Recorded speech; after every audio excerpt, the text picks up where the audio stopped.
Just in the nick of time. Still getting used to running all this live stream technology stuff. Oh, we're live now. What's going on, guys? Howdy, howdy. Good to be here. We'll just give a few minutes to let everybody kind of roll in here. Cool. You guys hear me all right using these AirPods? Yep, sounds great. We're live now. Good deal. What's going on, guys? Good deal. Howdy, howdy. What's up somewhere in Wisconsin? What's up, Seasons Outdoors? Or Seasons in Outdoors? Give a few minutes to let everybody kind of roll in here. Oops. What up, Ninja?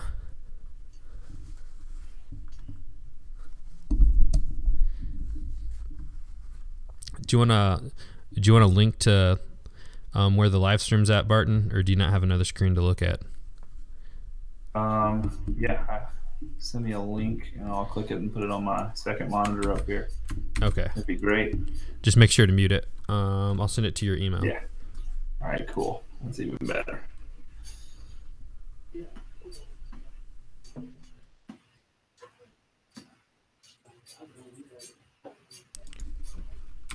What's up, Derek?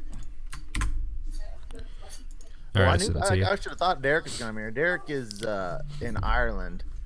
And Derek, put on the chat what kind of dog you have. I don't remember, but he does quite a bit of hunting in Ireland, and his dog will retrieve ducks, and also I think he hunts some kind of upland over there. I can't remember what they hunt, but he's got. Yeah, what's up, Derek? Most guys over there are going to be, hunting either pheasant or partridge, which we would call chucker when it comes to their upland shoots. I don't know what type of hunting.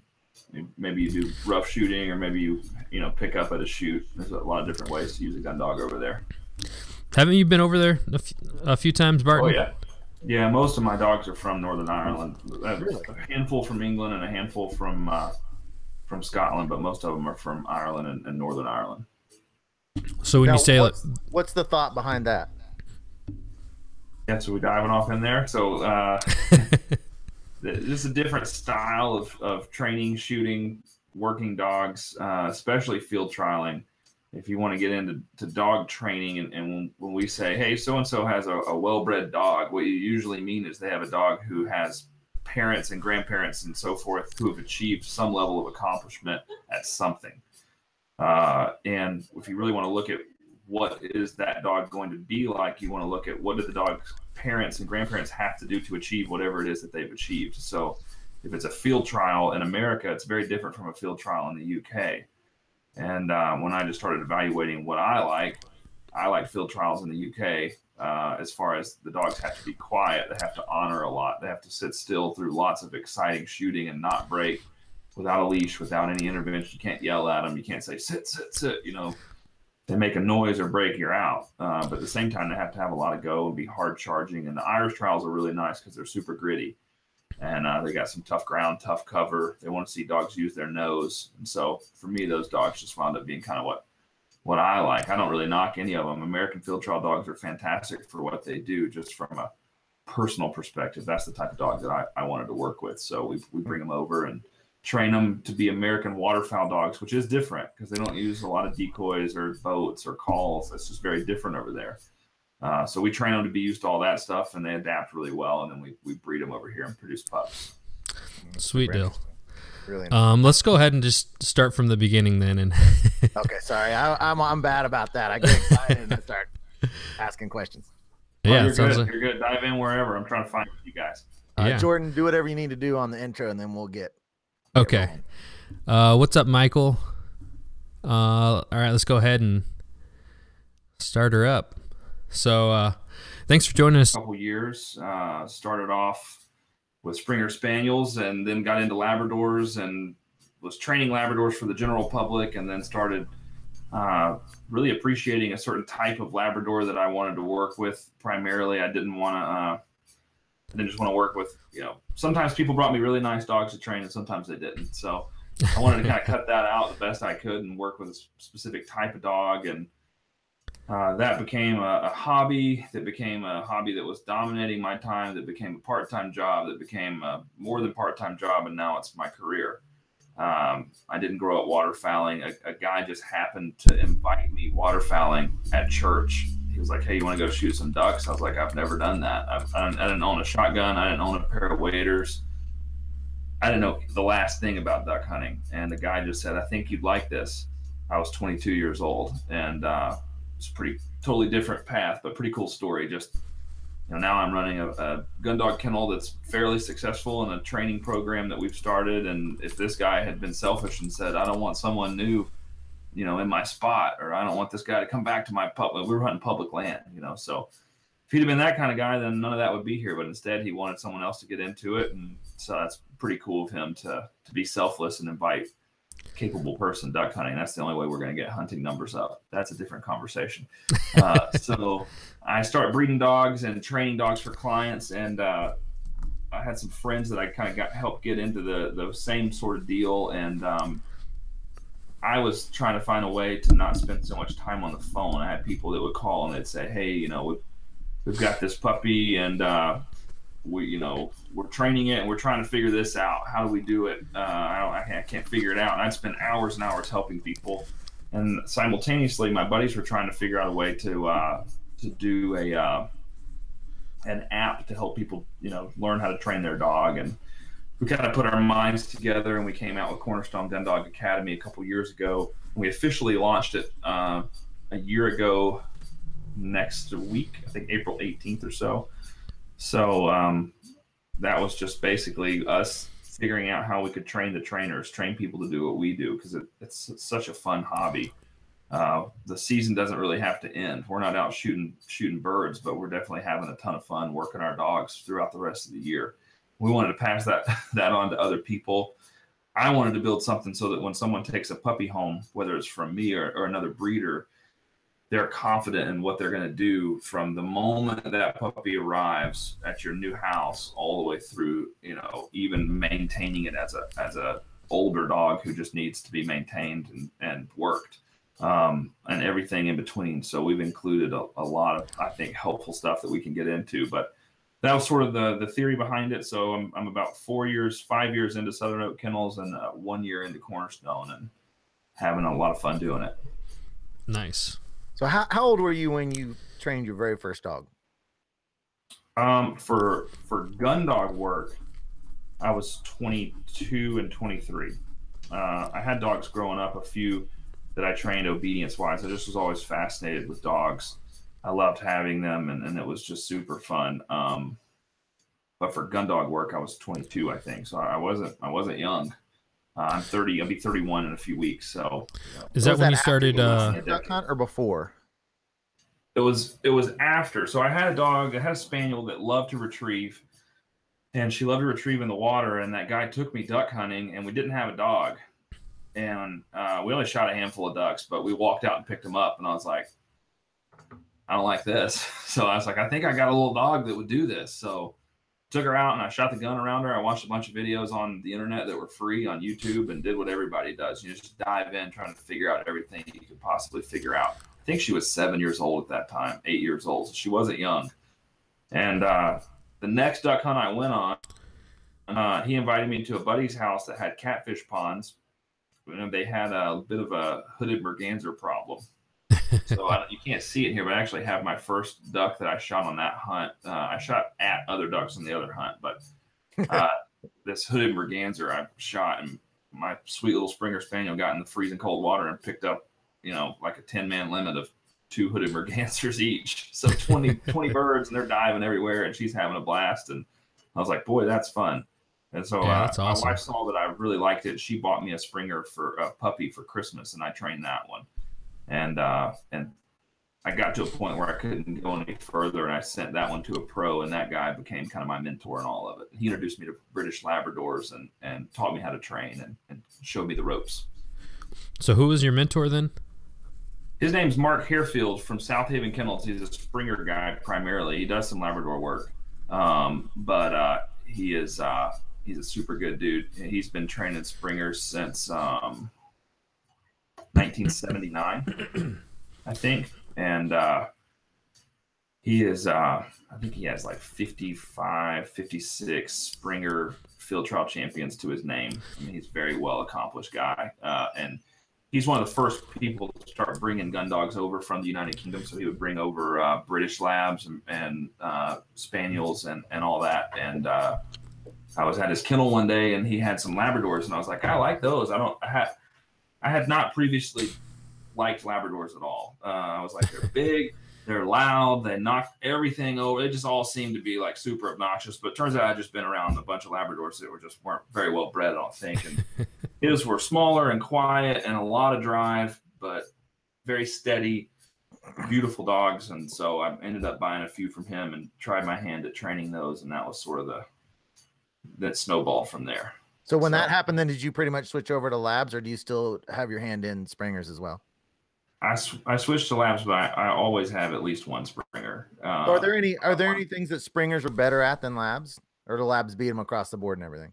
Yeah, I mean, I shoot myself in the foot for saying it, but I think that when it comes to general nose work and the ability to two things really, the ability to work through heavy cover and the ability to endure a lot of field work, I think Springers had the advantage because they're lighter weight, they're smaller, and they're really zippy. They're always very busy dogs. Aren't Springers traditionally what would you call it? Not utility. What's the word for that? Versatile? Yeah, versatile dogs. Are you there? Yep. Yeah, they're very versatile. They're typically sorry, I think we caught up. Are we good? Yep. They're typically used for quarter and flush work. So they're not a pointing dog. Pheasants, any upland birds where you're quartering and flushing and not trying to, get a solid point. But they're used as waterfowl dogs as well. They definitely cannot handle the cover as well as, the cold water as well as a Labrador by any stretch. Labradors are far more, I guess, just tough. They're just tougher. They can handle a lot more when it comes to, they're hardier. Their coats are built for it. And then Springers have a really tough time picking up geese. And so as a waterfowler, they don't make a lot of sense. I see people do it, and I think people have success, but it's usually people that just want to do something different, and that's cool. More power to them. So Springer with a proper coat, what's kind of the bottom end temperature you would take a Springer that's been? I wouldn't put a Springer. First of all, if I were waterfowling a Springer, I would shave it because their coat is literally just a sponge. I mean, if I'm putting a Springer in water, their coats serve zero purpose other than to make them wetter. I mean, they just hold water like a rag. So I guess I'd shave it. I wouldn't put one in water much below freezing at all. Wow. What I would do if I were hunting, I have a Springer who is built like a Labrador. He's big. He's 55, 56 pounds, which is very big for a Springer. And he's too hot. He's too hot for AKC field trials, that says a lot. I put him in some really cold water, but I just because he would go and he'd be fine. I just make sure that when he got out, I had like what are those little things that you can dry a car off with? The little chamois towel or chamois. Yeah. I'd have one of those to get the water off of him, and then have a little buddy heater for him to sit by, and he'd be fine. But like my Labs, I don't worry about that mess. We hunted this year. I think we broke ice. I'm in the South, so for us breaking ice is a big deal. But we broke ice probably 20 times this season, and dogs had no issue. Is there a cold limit for Labs? Oh, certainly. And every lab's different. I've got buddies in Montana whose dogs are outside in kennels and it's 20 below zero and they think it's the best day ever, and they get out and run around in the snow and they're acclimated to it. But the biggest thing is wind. So you put Springers in and then put them in the wind.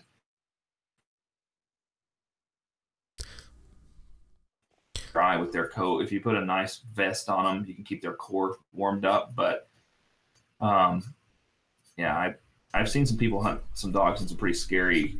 You really got to know what to look for, which we actually include in Cornerstone Gundog Academy. We have a whole module interviews with a veterinarian, and we go over puppy shots and all that, but we also go over how to avoid overheating a dog and hypothermia, and what are the signs, because you can recognize it a good bit of time before it actually is too late. So one of the coldest hunts that I went on this year, I've talked about it on here before, but we had a day this year and the wind chill was minus 18, and I took my dog Chief with us, and we'd actually hunted a few days before as well in similar cold weather, but afterwards in the hunt, I mean during the hunt he was fine, but afterwards in the hunt he had a condition that I'm sure you've heard, like timber tail or cold tail, swimmer's tail, limp tail.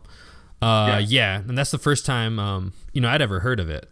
But after that hunt, his tail was real tender, and how long did it take him to recover? Just curious.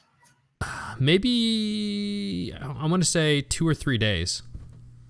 That's pretty fast. Usually the first time it's about a week.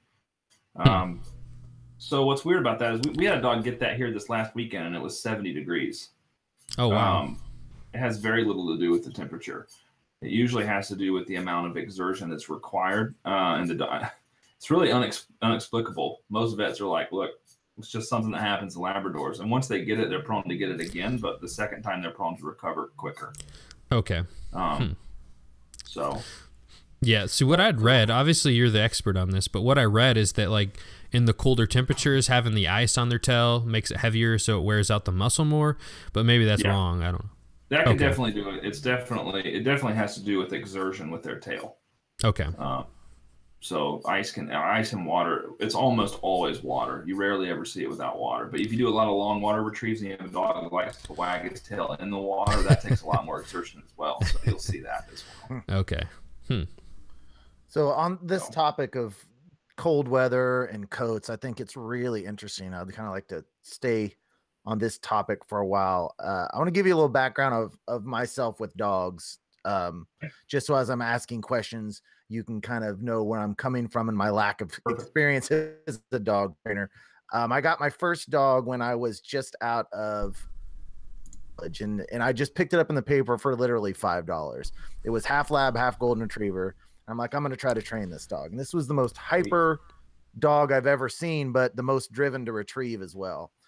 I basically didn't even train her. Everything she did was natural. So she wasn't steady. She was totally annoying, completely pain in the butt to hunt with. But her drive was just unbelievable. So then my second dog, who's 10 now, I paid $300 for. So still a real low end dog. And she's real low energy, but I got the book Water Dog, which I'd love to get your opinion at some point on that, and really tried to follow it.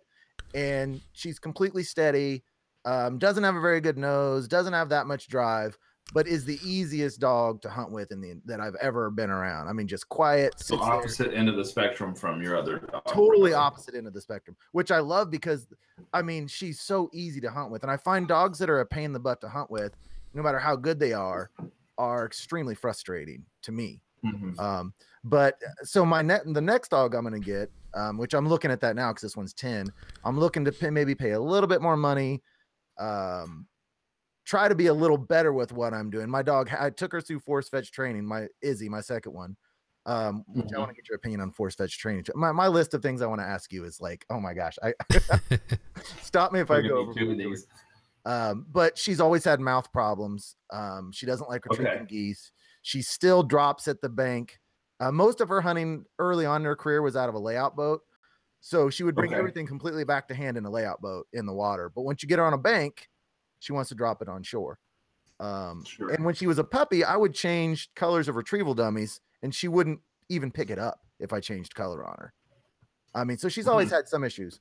So anyway, that's just a little background on where I'm coming from in my experience. I'm super novice in my training, but looking to get better.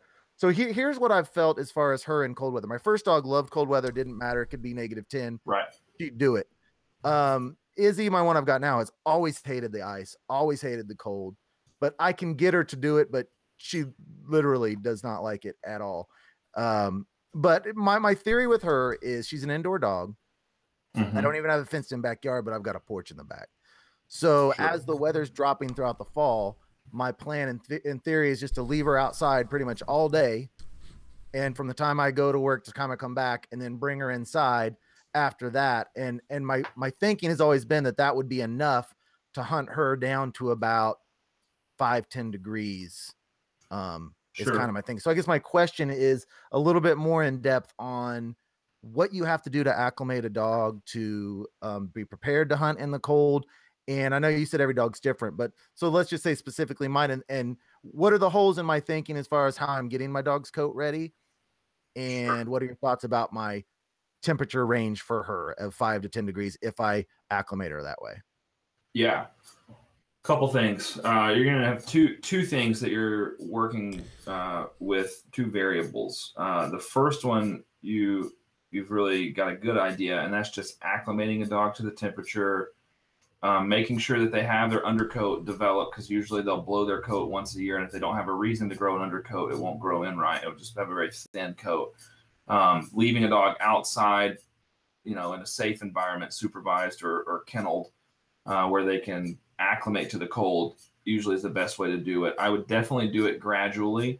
Mm-hmm. I would try to train your dog in the water when the water is 60 degrees and then 50 and then 40, and just work in so that, that it's not like, hey, we trained when it was 60 and now we're getting out here and it's it's 32 and there's ice floating around in it. You don't want to make that jump.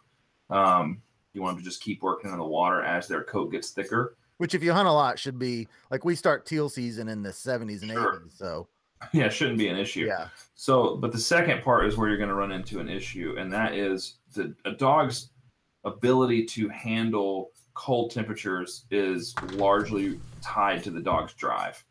Mm-hmm. A lot of dogs that have low drive just don't want to cut it when it comes to really cold. And although you can help, and you can help them to have a better coat, you can help to encourage them, you can help that drive along in that way, you're not going to be able, that dog's never going to be just one that smashes it in the cold, typically because of the drive. So whereas your other dog, that you've got two things. You've got in the dog's mind, I want to be comfortable, and then I really want to go get this, whatever it is I'm going to get, a bumper or a bird. And if this is really high, this doesn't matter so much. But if this is really low, then I really just want to be comfortable. So, and sure, you can force fetch a dog all you want and do all that stuff. That's fine, but it's not, then you're going to have a dog that's still going to go in the water, but that is not going to make them go faster. Yeah. So it's not force fetch isn't a drive building mechanism at all. It's just a common misconception with what you do with force fetch. So, I would encourage you to do what you're planning on doing, but I just encourage you to be careful with what you expect, because increasing a dog's drive, you can always build a better fence around a dog that has high drive, but you can rarely put drive into a dog. Mm-hmm. And so you kind of have what you have when it comes to the drive level, which is by and large genetic. To retrieve something in the cold, but there has been a few times in which I have to coax her to do it. Right. I know her body language. I can literally tell what she's thinking like every second. I feel like. And so I just know she's miserable. I know she doesn't care for it. But if I'm there and I ask her to do it, she's going to be willing to try. But it's just a matter of her looking at me like, Well, hey, as a dog trainer, if you're able to read a dog's body language, then you're already pretty far ahead from most people. So we teach that in our program, and boy, you'd be surprised at people that just ignore their, your dog's always talking back to you. They're just not using words. And it's definitely helpful in training them.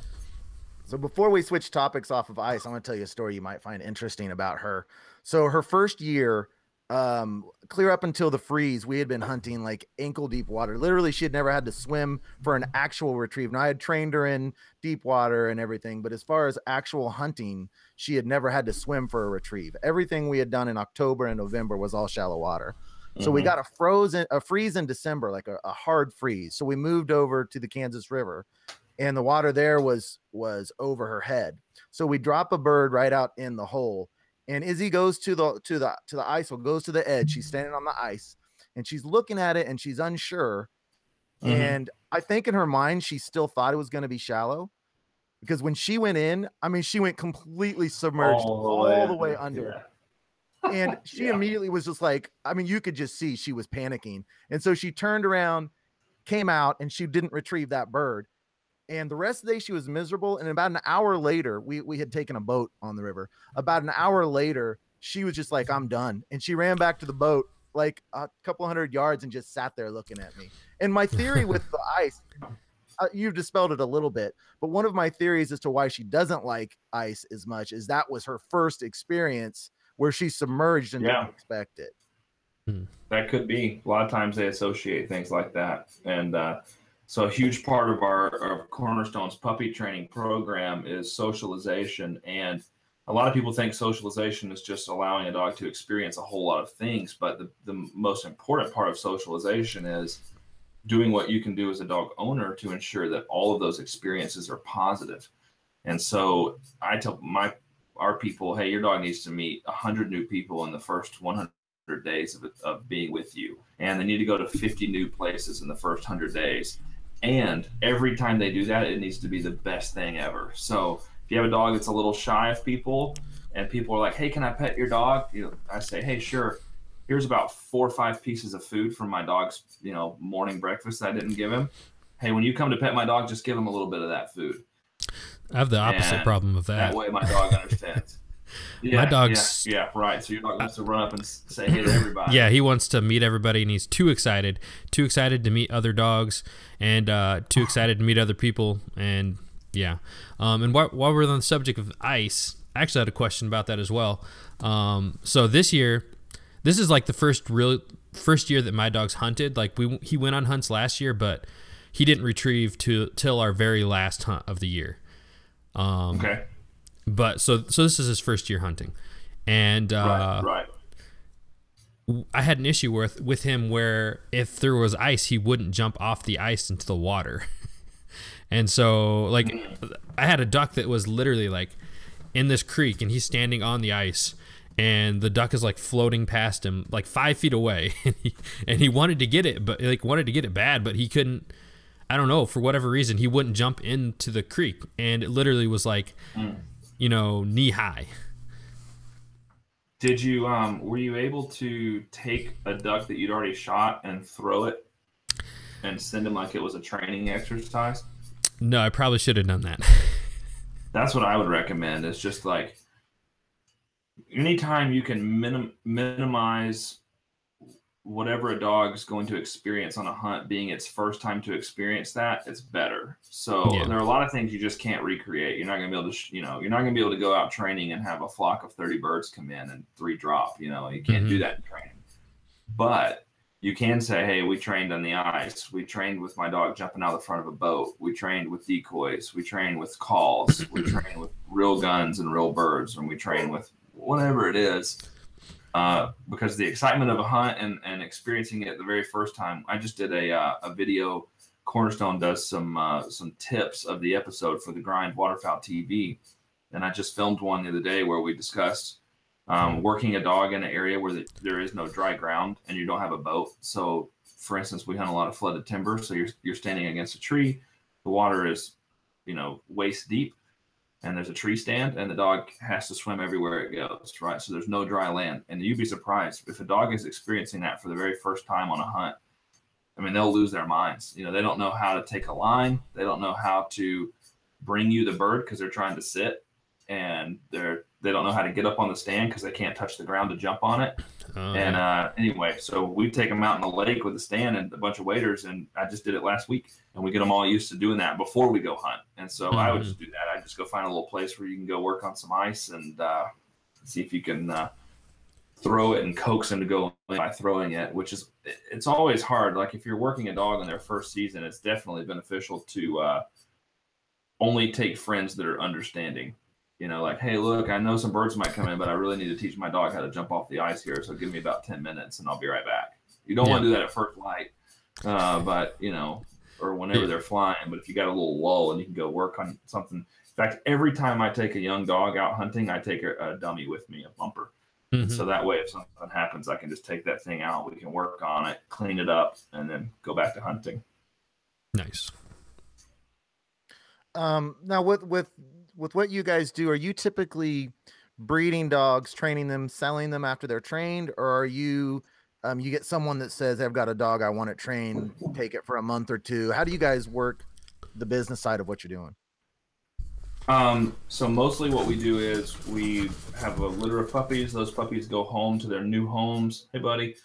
And then they will come back to us between 6 and 8 months, whenever they get their adult teeth. And then we'll put them through our training program. We have multiple locations where my trainers live and train and work. And our training grounds are pretty spread out. We have a campus in Michigan, Southern Oak Kennels North, and then we have a campus north of me about 30 miles, and then we have my headquarters here. Where's that at in Michigan? So, Athens, okay. Right outside of it. Sorry, I didn't mean to cut in there. Southern Michigan. No, you're good. Yeah, Don Collier and Wally Shalal run it. So Wally was actually down here for the whole month of March because he didn't have any water to train in, and everything was frozen. So he spent March with his 12 dogs down here, and now he's back up there. But anyway, we do some keeping puppies, raising them, selling them as a trained dog. I don't do much of that because I have a lot of people that want our puppies, and so it's easier to do it the other way. What I do for people a lot of the times, though, is I import dogs from the UK and sell them once we convert them to be an American-style waterfowling dog. So we sell a lot of finished dogs or trained dogs. I hate to use the term finished, but a lot of trained dogs at various levels that come from the UK. So that's typically what we do most of the time. And then, of course, we recommend Cornerstone for all of our clients. And then hopefully other breeders are using it as well. There are certain people that are going to send their dog to be professionally trained no matter what. They don't have the time.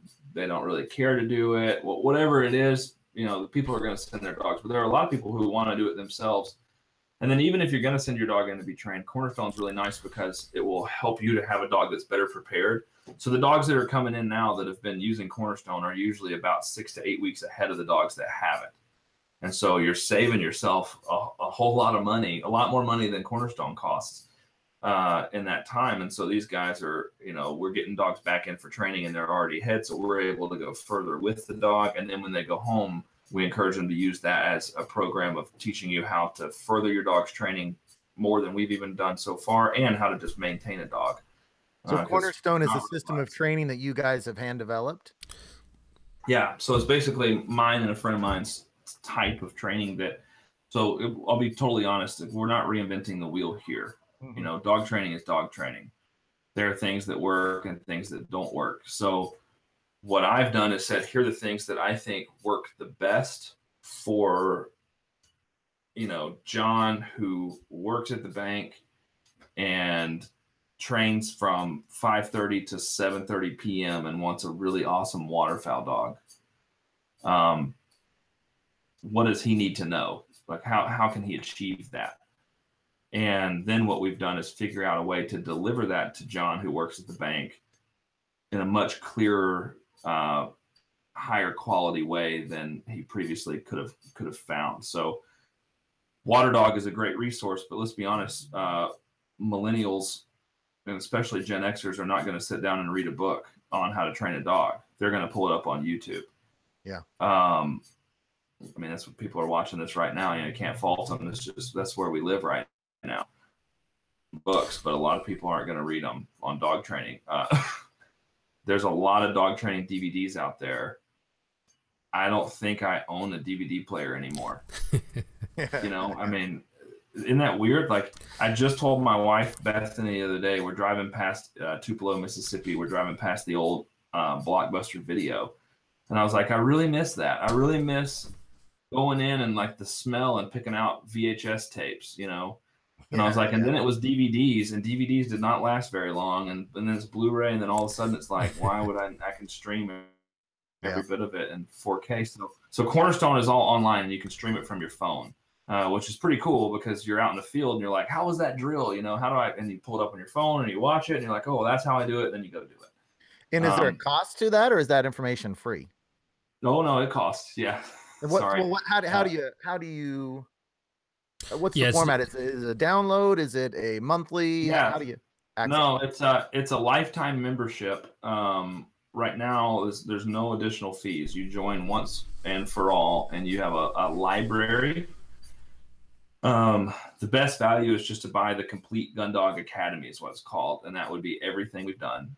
And it all goes into your library, and you can access your library anywhere you have Wi-Fi or a data connection on your phone. So it's all streaming. None of it can be downloaded as of right now. We've thought about figuring that out and helping people where they can download it and save it. So if you're training in an area where you don't have service, you could use it.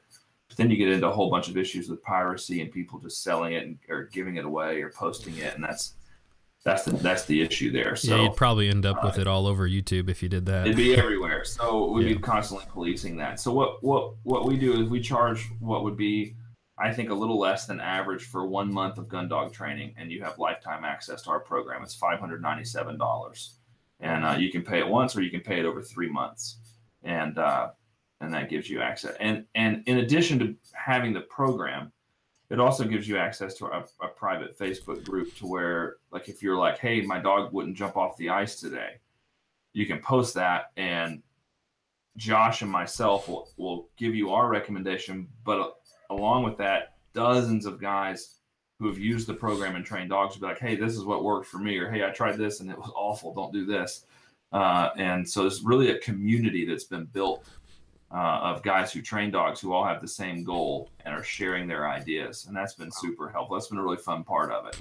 How many users do you guys have on that? I think we're right at 600 people who've signed up. So we launched a year ago. Wow, that's great. Yeah, it's been good. We're it's really picking up some momentum right now. We just had our strategy meeting with the guys who do all of our marketing content at Rockhouse Motion, and we're launching some pretty cool stuff. We just redid our flow charts, and it's going to be really fun. Basically, we're trying to make it as turnkey as possible. So what we found is a lot of guys don't know what to do when they get to the field. So you have an idea. I want my dog is super hyper and he jumps on everyone and he runs after every dog and he doesn't sit still, and I want him to be this. So I'm going to take him out and train him. I have some videos, but what do I do? Like, do I just watch a video and do a random one, or do I go in order? So we've really created a flowchart process that will help people actually plan out a full, not just training session, but multitude of training sessions, so that you're always working toward that goal in a way that we think is best for whomever and whatever dog. Gotcha. Now, you mentioned marketing. How do you guys go about finding your clients, and how do you market the program? What's your strategy? Social media. I'm a millennial. I have that advantage, I guess. I keep using this term millennial. I've had this whole massive Facebook debate today with people over the term millennial, which is really funny because now that term has come to mean something negative, and I'm like, all it means is I'm 31. Literally all it means is I'm between 22 and 37. But I guess they think it means snowflake or whatever you want to say. But certainly entitled. Yeah, you don't just talking to you for half an hour, you don't fit the criteria for the negative side of. Yeah, for the generalization, people will do that. You're way too ambitious. Do you have any dogs that come through your kennels that are snowflakes, though? Just curious. I have had a few. We send them home like, hey, look, this dog is anyway. So this dog thinks he can just sit here and eat all this food without doing any work, and he expects me to feed him. No, I'm kidding. So I just generalized all the millennials. But yeah, we use social media, and honestly, what we want to do is, I won't get too much into this, but we want to give people a picture of what their life could be like with a dog that they enjoy hunting with and living with. And I got a lot of people that have one or the other. And hey, my dog, she's really fun to live with, but she's just okay to hunt with. Or my dog is freaking awesome to hunt with, but he's not fun to have in my house. So I want to give people this picture on social media of here's what my life is like. I have 30 Labradors, and they don't bother me at all. I have 2 in the house. I have a Springer in the house. I have dogs everywhere. And I love living with them because of the way that we've trained them. And all of them hunt. You know, I don't have a single female in my kennel that we breed that's not a hunting dog. We don't breed brood bitches. We don't have dogs that just sit. They're all trained. And so I want to give that picture to people, and we just basically put that out there and we say, hey, look, we'll help you have this with your dog if you want to walk along with us in our program. And that's really it. And so that's sort of the strategy. We do, there's another awesome podcast out there, HP Outdoors Waterfowl Podcast. They're not a live stream like you guys. They just do like a regular podcast. And so we've done work with them. And then we partner with cool people. Like you guys got an awesome thing going on. So it's a no-brainer. It's like, hey, let's go talk to these guys. And they look like, I really like what they're doing. Why would we not go join in? And partnering with companies that are like-minded in how, you know, things that we value. We value, you know, conservation. We value adding people to our sport and the heritage of the sport. And we value quality gun dogs and quality products and things that you only have to buy one time because they're not going to break every season and all that stuff. Do you guys do Facebook ad campaigns as well? Yeah. Have you had success with those? Do you think those are pretty successful? Yeah. I mean, you just have to realize that, you know, when you're playing on, we've left the world of dog training and gone into the world of marketing now, but when whatever you're doing, when you're playing on Facebook, you know, you're fighting the monster. So Facebook is the monster. They created it as a social space, which is exactly what it should be. And then they were kind enough to allow businesses a little corner of that social space. And I think I feel like they see it as their job to keep the businesses as quiet as possible, which is totally fine. You know, I mean, Facebook was not created to be a advertising campaign, right? So, but they do need money. So that's how they get their money. And you just have to figure out how to do it in such a way so that, you know, I see all these marketing campaigns. It's like, hey, come buy my product, buy my product, buy my product. And that's not how online social media marketing works. Yeah. That gets shut down immediately. No one wants to see that. So yeah, we really use Facebook as a tool to educate people and inspire people and give them something that they want to see on their newsfeed. That's great. All right. Yeah, let's jump. I appreciate that. Those questions were for my own personal. Yeah. But so I'm sure we've got a lot of people that are watching this that are kind of like me and Jordan. We love duck hunting, but kind of the model that you said with the banker. I'm a teacher. Jordan's I can't quite describe what he does. I don't know what the title of it is, but and then we're training our dogs in the downtime that we've got. And so from what you've seen, what are kind of the most common errors that you find in people like Jordan and myself when we try to train a dog without sending them to experts like you? And just any advice that you have for just your common duck hunter that says, you know, I want to get a dog and do it myself. Yeah, I think there's several. Rushing it. People all the time, even people in Cornerstone, I'm constantly having to comment in videos and be like, slow down. You know, people are like, why won't my 6-month-old stop on the whistle? And, you know, you see a lot of these field trial lines. These dogs are bred for that kind of work, American field trial lines, and they're so hot and so driven, you can push them a lot harder at a younger age. But most gun dogs are not bred like that. And so we see a lot of people rushing it, and every dog's different. Every dog learns differently. The timing is different. So I just tell people to slow down. Don't compare your dog to other dogs. Don't set a time frame. Let the dog learn at its own pace. That's a big one. I think a lot of people are reactive rather than proactive. And dogs are also reactive, but they don't really have the ability to reason like we do. And so I think if we would encourage more trainers to step back for a second, don't react, ask yourself a very important question. Does the dog understand what I'm asking her to do? And why did she do that behavior? Whatever it is. Does she do what's right? Well, why does she do what's right? Well, I taught it to her. I showed it to her. Okay, well, we're going to keep doing that. We're going to reward it. Did she do something I didn't want her? Is she dropping it at the bank every time she gets out? Okay. Rather than get really mad and lose my temper or just ignore it, let me ask the question, why is she doing that? When I say hold, does she understand what I mean when I say hold?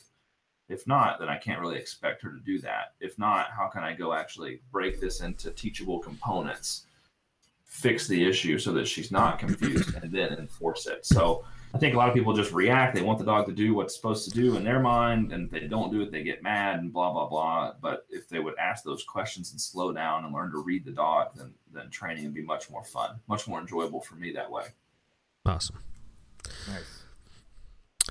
All right. Well, let's go ahead and talk about the Facebook group. So we started the Facebook group, guys, and we had a bunch of guys join in there. So one thing we asked you guys to do was submit your favorite pictures from this week, or from this past season, and we'll share them in the community segment. So let's go ahead and do that. And it's Fellowship of the Duck Gun is the name. For any of you guys that are watching that want to go over there and join us on Facebook. I'm joining now. So we got Wesley Miller with his duck dog. Let's just see all. Another one from Wesley Miller. There's Izzy. Yeah, Landon my dog, I McDonald. believe, had a seizure. I don't want to cut it too long, but she had what I think is a seizure this weekend. So I've been posting all sorts of pictures of her. We got John Gleason from Ireland. Got some pheasants, some ducks, some I don't even know what all that is. Woodcock, rail. There we got Aiden. We got Zach Jones, Iowa Plainsman. And there's Chase, somewhere in Wisconsin. And there's Ash. And I think that about covers it. Thanks, guys, for your submissions this week. Barton, where can people find you on Facebook? What's the quickest, easiest way? Just Cornerstone Gundog Academy. If you look it up, we're right there. Great.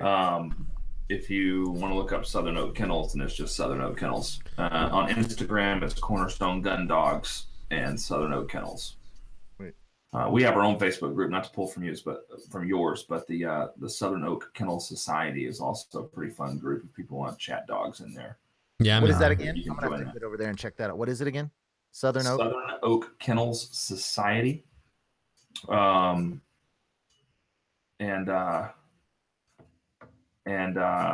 if the other one that I mentioned, the CGA members only group is just for our members. But if you do join Cornerstone, I highly recommend you quickly get into the Facebook group because it's super helpful as well. Awesome.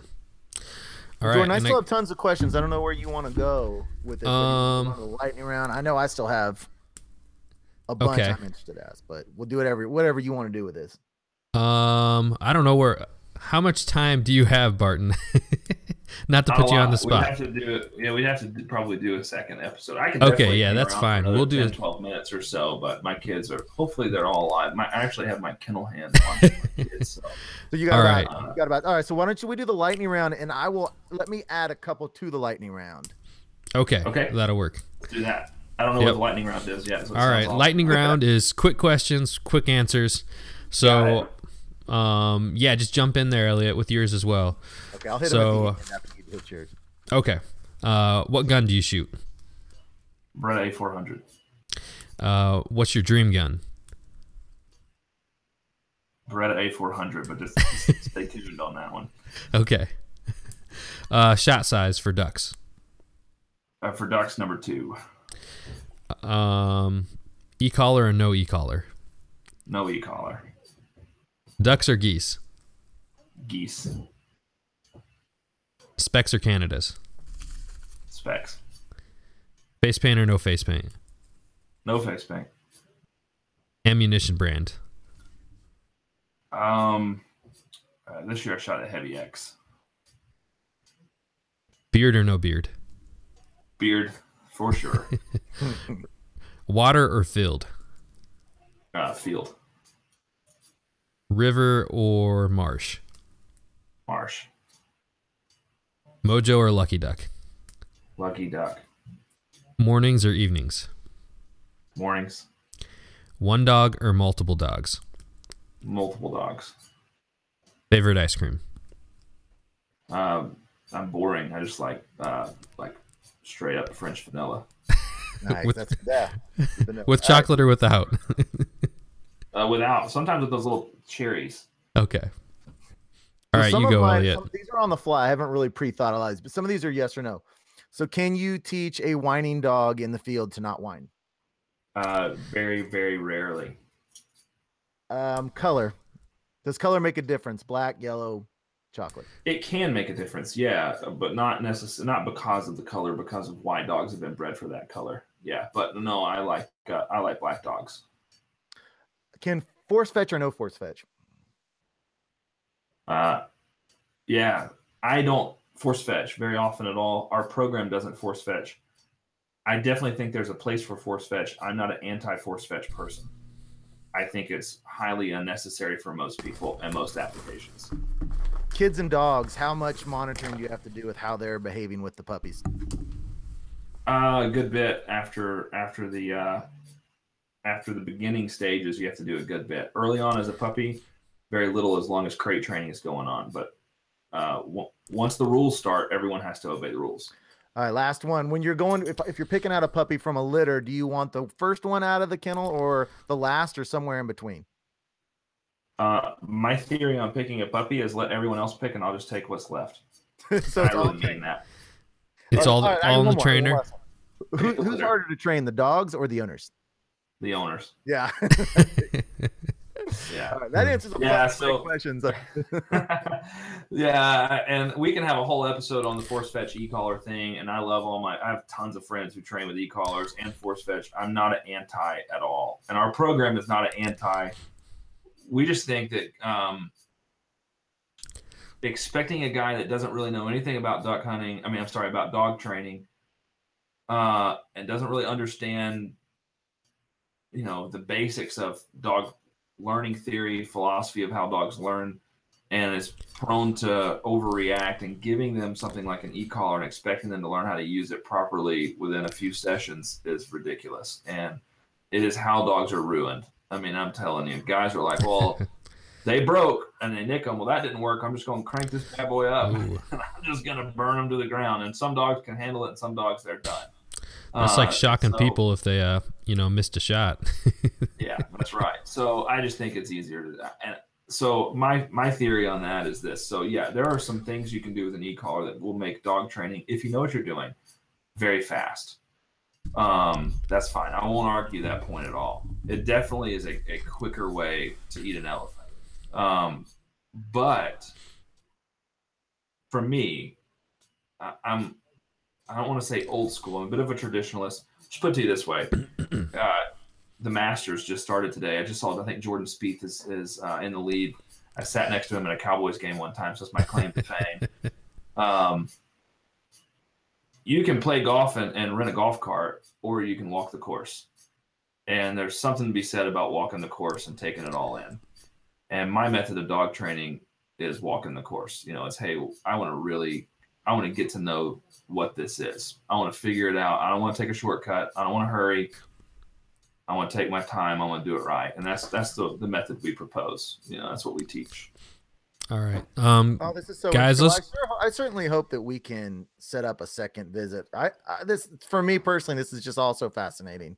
There's so many other things like e-collars and force fetch training and the color of a dog. Cause I've heard so many people say that, black labs are better than yellow, and I would love to go in depth on those. So maybe we can set something up for a second. I'd love to do that. I'd love to talk about that. We can talk about breeding. We can talk about colors. Yeah, there's a ton of stuff, a ton of information. It seems you got a wealth of information.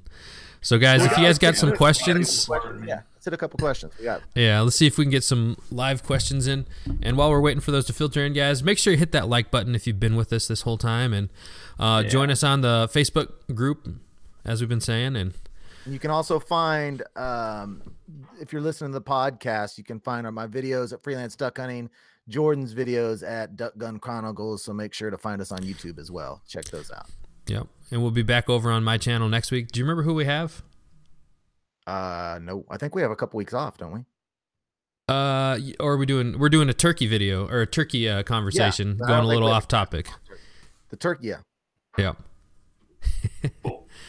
There's been a couple questions. My wife wants to know how you stop a dog from barking at the doorbell, because that's Izzy's number one.